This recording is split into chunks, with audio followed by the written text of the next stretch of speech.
Tuesday, October 17, 2017. HealthDay News Are Americans enrolled in Obamacare health plans threatened by recent Trump administration moves being thrown a lifeline.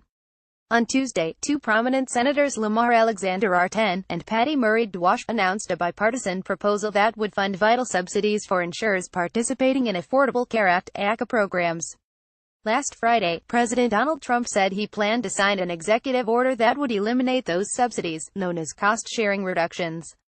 These subsidies help insurers defray medical costs for low-income Americans enrolled in ACA plans.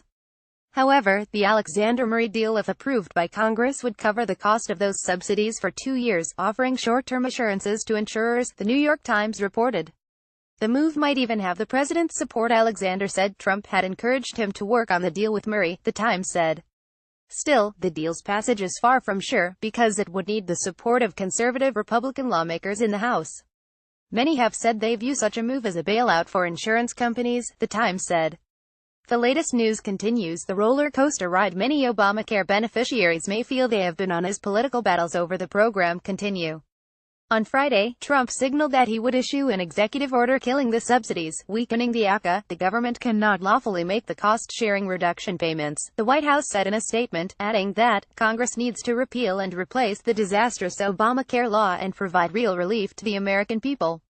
Trump's announcement came just hours after he signed an executive order that allows small businesses to band together and buy health insurance that flouts ACA regulations. Experts believe that's another move that could cripple Obamacare, allowing healthier enrollees to flee to cheaper but skimpier plans. Speaking last week, Trump said the move will promote health care choice and competition. "Yeah, I'll get such low prices for such great care," he said just prior to signing the executive order, CBS News reported. But opponents say the order will undermine coverage offered to millions enrolled in the ACA. Together, the two moves could be death blows to Obamacare unless a move such as that proposed by Alexander and Murray is approved. All of this comes after Trump was unsuccessful multiple times in getting the program repealed via Congress.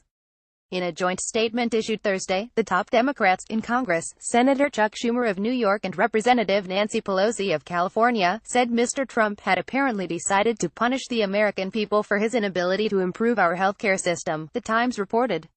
"It is a spiteful act of vast, pointless sabotage leveled at working families and the middle class in every corner of America," they said. "Make no mistake about it, Trump will try to blame the Affordable Care Act, but this will fall on his back and he will pay the price for it." But House Speaker Paul Ryan, Republican of Wisconsin, supported Trump's decision. According to the Times, he said the Obama administration had overridden congressional authority by paying the subsidies in the first place. "Under our Constitution," Mr. Ryan said, "the power of the purse belongs to Congress, not the executive branch." Moves to undermine or protect Obamacare come less than 3 weeks before the November 1st start to the open enrollment sign-up season for the program. It's unclear whether any new rule changes could be ready for implementation within that time frame, experts said. Larry Levitt, Kaiser Family Foundation's senior vice president, told The Washington Post that Trump's order to expand health plan options outside of the ACA could do serious damage. "If there's a lot of hoopla around new options that may be available soon, it could be one more thing that discourages enrollment in the ACA," he said. Trump's directive expands cross-state access to association health plans, which allow small businesses and trade groups to partner up and purchase health insurance.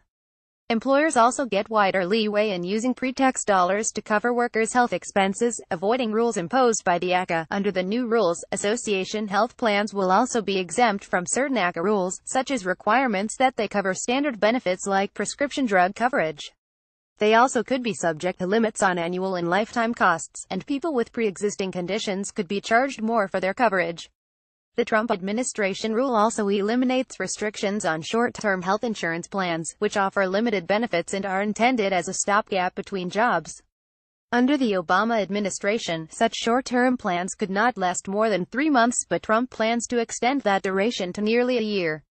Critics of the White House's latest move against the ACA include state insurance commissioners, healthcare policy experts, and many within the health insurance industry. They argue that the order will lead to the creation of a shadow health insurance system that competes directly against the ACA marketplaces, offering cheap and limited policies. Healthier Americans will gravitate toward the skimpier coverage offered under these plans, opponents say, leaving sicker people in ACA-governed plans that will become increasingly expensive. No one healthy is now going to sign up in the ACA risk pool, because they have this cheaper option, Deep Banerjee, a healthcare analyst at SP Global Ratings, told Politico. It just takes away the opportunity of this risk pool getting better. But some business groups are cheering the move, saying it will allow them to provide employees with insurance options that are affordable and appealing.